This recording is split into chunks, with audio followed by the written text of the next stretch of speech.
சாதாரண ரொம்ப எளிமையா சொல்றேன். நீங்க இந்த ரத்தத்துல ஓவர் சூட்டோட லஸ்ட் மட்டுமே சென்ட்ரிக்கா, காமம் மட்டுமே, உடல் சுகம் மட்டுமே சென்டர்டா யோசிக்கிற இந்த டீனேஜ்ல உங்களுக்கு பிடிக்கிற ஆண் அல்லது பிடிக்கிற பெண் அந்த தன்மை வேறையா இருக்கும்.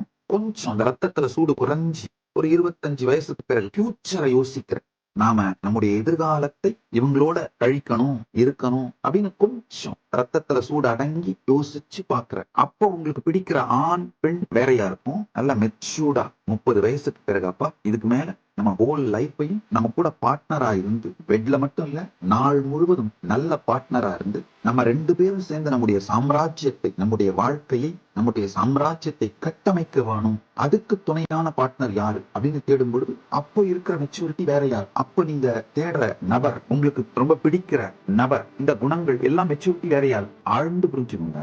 ஜீவன் தன்னை பற்றி வைத்திருக்கும் கருத்து முதிரும் பொழுது ஜெகத்தை பற்றியும் ஈஸ்வரனை பற்றியும் வைத்திருக்கும் கருத்துக்கள் முதிர்கின்றன.